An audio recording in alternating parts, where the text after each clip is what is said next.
Hello, everybody. Welcome to Season 3, Episode 16.5 of Walking and Talking with Trey and my hero, Kevin Kelly. And return guest. Return guest. That's right. Actually, I think you were my first guest. Yes.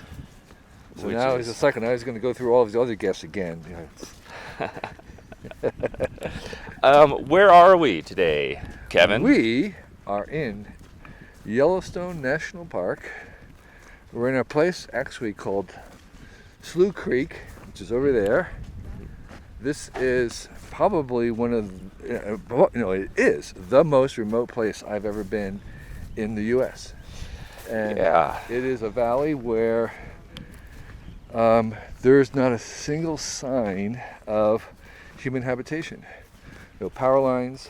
There are these wagon tracks which are created by horse-drawn wagons because no motor vehicles are allowed here. So it's incredibly quiet. No sound of civilization, just some birds. You got the creek. There are bears around. Bears. Yeah. We haven't seen any. No, we haven't. But we've got these three ladies up there being our meat shield. Right, exactly. The bears will get them first and then we can run. Yeah, they'll fill them up, basically.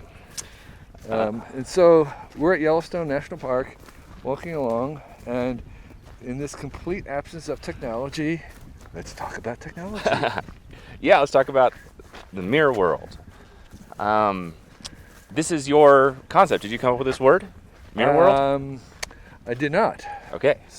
I came up with applying that word Uh-huh. to this vision of technology, and it is a word that I first heard from a writer and thinker called David Galertner, Uh-huh. who's a computer scientist at Yale. And he wrote a book called Mirrorworld, which was not exactly what I'm talking about, but it was similar enough to inspire it. Well, I was lucky enough to see your presentation the other night. Let me try to describe what this place is like a little bit. So, Okay. we're at this place called Silvertip Ranch. Right, Which is down at the head of this valley this way here. Right, and to show how remote it is, you could park your car way over there. It's probably like a 4-hour walk to get there, so it's quite remote. So our friend Jerry Orstrom always invites this eclectic group of people, like biologists and paleontologists and artists and Photographers, writers, and then it's about 20 of us, and we spend a couple weeks out here, just a week, and you go out during the day. You can go hiking, horseback riding, fishing, whatever, and then at night we all sit at this big table, and they randomize who you sit by. So you're sitting by fascinating people. You have dinner together. And then after dinner, they pick 2 or 3 random people to give their little 18-minute TED Talk. And that's when you presented this thing. And my mind was, well, you already know this. You already know that you completely changed my life from your first TED Talks and your books. I was like, wow. And then I applied all that genius to my life and to the blog and stuff like that. So then I was like, oh, well, what's he thinking now? And then when you gave this talk about the mirror world, I was like, wow. Genius. Something new. I can't even get my head around it. It's so awesome. Right. Yeah. So to compress this very complicated thing to a few words, I'll introduce it by saying, first of all, I think what the big thing that comes after smartphones, in the way that smartphones came after the web as kind of being the big next thing. Big next thing after smartphones will be smart glasses. And smart glasses are glasses that you wear and see through. Maybe have prescriptions, you can see the world as we see it, indoor, outdoor. And overlaid or on top of this real world will be a virtual counterpart, a virtual representation, a virtual map of that same world. That everything that exists, including all places, would have a digital counterpart, a digital twin. Okay, give me some. Yeah, I'll pause here. Look at that beautiful. There's something down there. Yeah. I don't know what it is, but it's not dangerous. Probably not dangerous. dangerous. Probably. Yeah. I mean, it could be Okay. anything, really. Right. It could be the duck. So, to resume, Yes. these smart glasses, Mm-hmm. which will maybe eventually look like your glasses, Right. would allow us to see both the real world and the digitized world Yeah.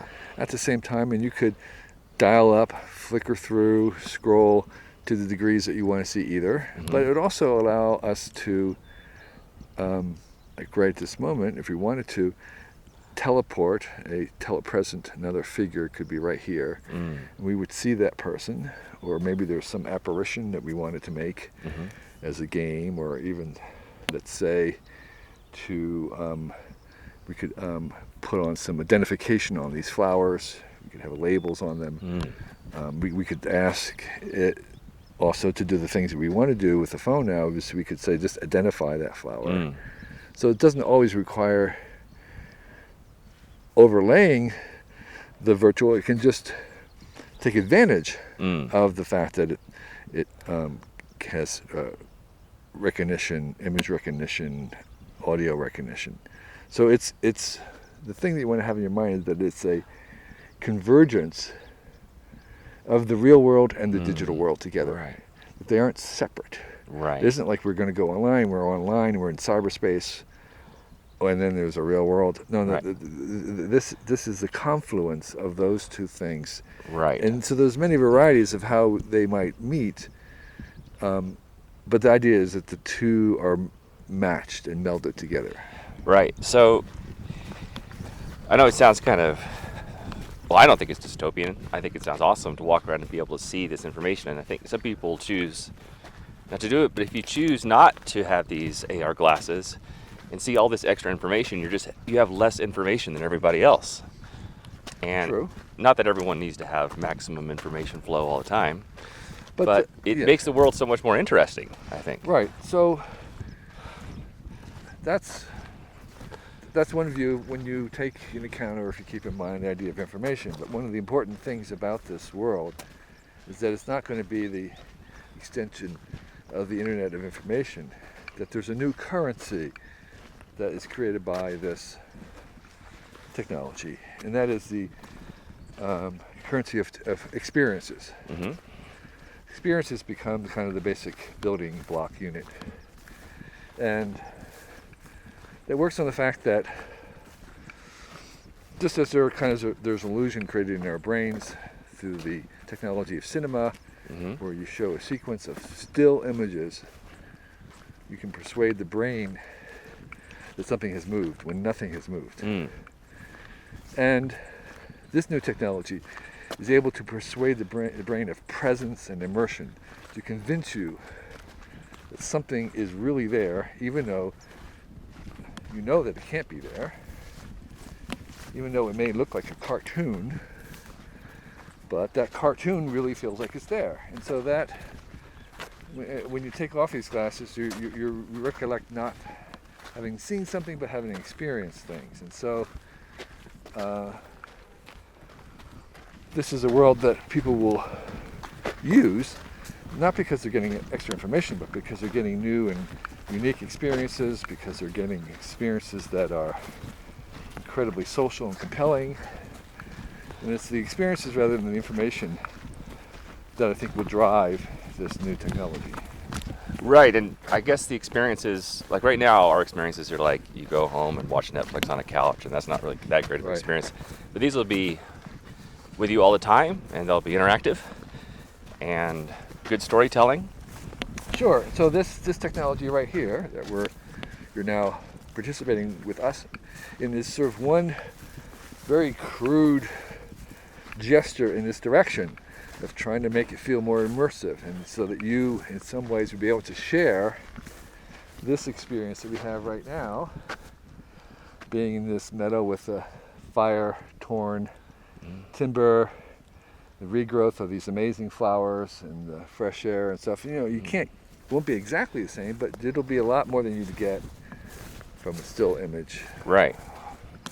Or even this 360. Yeah, I'm hoping this is a little bit more future-proof. At least it'll last for a while. Yeah, People will be able to. It's an attempt in the right direction towards this. It would be better if you were observing this in full volumetric Right. spatial computation with glasses, and so that's really the way that we can make a convincing presence. So here's a question.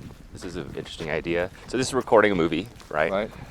And maybe in 5 years or 10 years, we just take this movie file, run it through another program, and it will go through and identify everything that we're seeing, and it gives it sort of like Right. sidecar file. So then when people are watching this in 5 or 10 years, they can see all this stuff. They can see Sure. the rock layers, where we are, a map, flower types. Just in the same way that with AI we can actually recolorize or colorize black and white images from a century ago before they had Kodachrome. Right. We can actually reverse engineer out that additional dimension of color. Right. Yes. So in the future, particularly if they map this area, they could go back and we could take this video and we could basically embody it fuller, extend its dimensions, and make it into something that you could use with smart glasses. So, Right. So there is hope for all these old stuff that we're making, and we can bring them and migrate them into these new formats, just as we might be able to do with old video recordings too. So as you've got your AR glasses. That's another idea we should patent. That's another good one. Yeah, that's a good one. Or we should not patent it. We should publish it. Prior thing. So you're rocking around with these AR glasses, and you see extra information. I have to hold this here because Holding. this. I just love this sculpture here, this natural sculpture. These uprooted trees. There's something about it that's so cool. They're fire burned, but they just look like works of art. Going for a little walk and talk? We're going to finish our interview. There's the great Jerry Orstrom right there. How are you, Jerry? I am well. We love you, man. Thank you, Trey. Okay, let's keep going. Now, where were we? Mirrorworld. We have to walk slow because I'm barefoot. Let's wander that way. Do you think that we're already seeing the first inklings of this with phones and AR, or are we not even close? There's a saying that the difference between a partial eclipse and a full eclipse is sort of like the difference between a kiss and marriage. And I think we're still at the level of a partial eclipse, that the little hints that we have with the phone and Pokemon Go and even VR don't really indicate the power of what a real experience of this will be like. Do you think it's going to be ubiquitous, this kind of thing like most people on the planet will either do or want to do? Or do you think it's just going to be the tech elite, or do you think it's just going to become as ubiquitous as the phone? I think in the beginning it will be a lot like the phones, in that in the very beginning the only people who had cell phones were billionaires who had these big bricks that they also had a suitcase to carry them in. And over several decades it got to the point where most people had them. And so I think in the beginning this is just going to be a tech elite thing. And they'll be kind of clunky and dorky. Maybe they won't work very well. They'll be very expensive. In fact, most people are going to first encounter this at work. Right. They're going to be putting them on if they work in a warehouse, if they are working in a factory, if they work in an office. That's where you're going to encounter this at first. Long before you have one that you might even wear at home. What makes you... Okay, here's a question I'm going to ask you, what I'm curious about. What why are you such an optimist? Because I'm sure you have to deal when you speak and you do interviews and you take questions from the audience. There's so many pessimists out there. I'm sure you've heard it all. Right. Has none of these pessimists given you a reason to doubt your optimism? No. Here, let's turn around. It's getting too stickery for me. I have sensitive feet.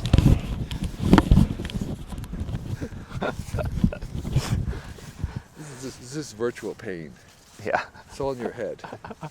it is technically. I know. It's also in my feet.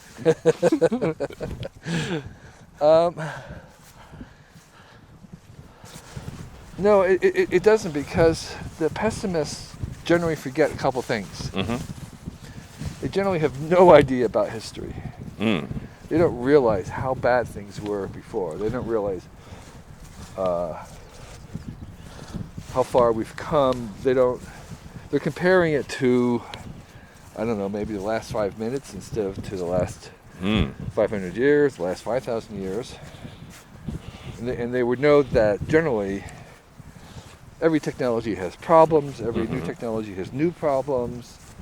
It's not that these things don't have problems at all.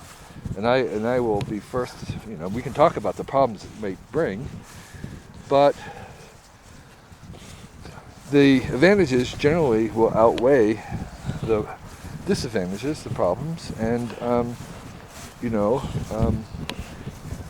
we move forward. So automobiles, this wonderful device, kills 1 million people, other humans around the world every year. Mm-hmm. Now, you might think, well, we're never going to accept that technology. Right. It's going to kill 1 million people? Well, are you out of your mind? Right. Who's going to use? But we do. Yeah. Because the advantages of that, despite the accidents, Mm-hmm.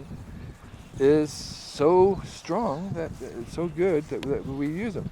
And the same thing with this. This technology will surely have downsides. It will surely cause problems. But those problems aren't sufficient to... The benefits are so good that Right, the they're benefits- worth the problems. They're gonna overwhelm the costs. And this so one, that's one thing. And the second thing Uh-huh. is that pessimists generally tend not to evaluate the new things. You always have to compare it to what? You have to compare it to the other things that we already have. So you have to compare the dangers of fillings in your teeth, not to like nothing, but to the idea of having cavities. right. So Yeah. and so we always have to compare things not to a vacuum, but to the old technologies which themselves have problems. Mm-hmm. And so right now there's a lot of hand-wringing and worry about social media. And let's take one example, its influence on elections. Right. Well, whatever. First of all, we don't know what the influence is on elections, but we know that whatever the influence, say, of social media on elections, it was far, far less than the influence of television on the elections. Right. So, Right. So certainly the Russians attempted to influence the elections through Facebook. We don't even know if they actually did influence it. They tried to, but we know that Fox News had tremendous influence Sure. on the election. So you always have to compare it to what? To something else. Right. And so these new technologies coming along have to be compared to what are the dangers, what are the inherent dangers of the telephone, of movie theaters, whatever. So it's you always have to have the context of what we're going to use instead if we don't use this. Right. Also, the other bad thing about pessimists is they're real downers. Well, so I don't want to dump on pessimists too much because I think they're necessary. Yeah. So I liken civilizations to kind of like a vehicle, a car. To keep it going forward, you need this engine, this dynamism, this dynamo. But unless a vehicle has brakes, you can't steer, you can't really drive it. So we need brakes. We need people to be critical of it, to think about it, to say no. They are a necessary part of the system. But I find it much more enjoyable to be the engine than the brake, Right. and to try to develop new engines rather than new brakes. Continuing your thought there. Sorry, battery swap. I have forgotten my thought. Oh. What was your question? Oh, we were talking about pessimist and how they don't. We were talking about you'd rather be the engine than the car, and Right, and so there is there's a pleasure in trying to move things forward, even while I acknowledge that it's necessary it's necessary to slow down. It's necessary to go in reverse even at times. But the general movement is forward, and what we get from moving forward is not just more stuff, but we get more possibilities. We get more opportunities, and that's the general drift of progress. Is that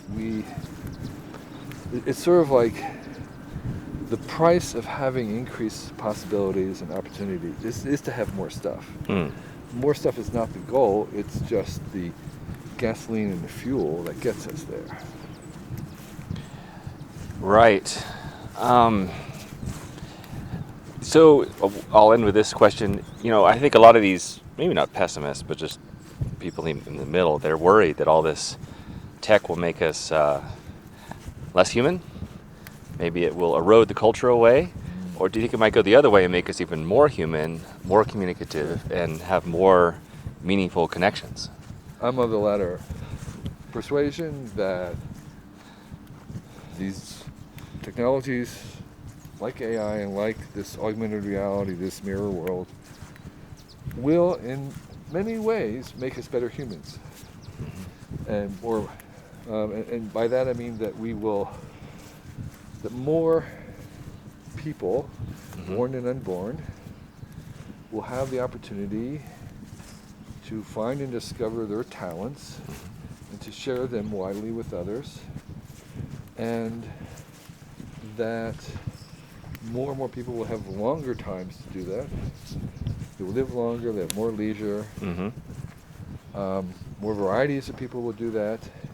Yeah. And that we will also learn through our culture, being taught to be fair, more equitable, more sympathetic, more Human. Exactly. And Right. that's, however you want to define human, Yeah. we're probably going to try to expand that. The circle of empathy will widen. Right now we've kind of gone from family and tribes to,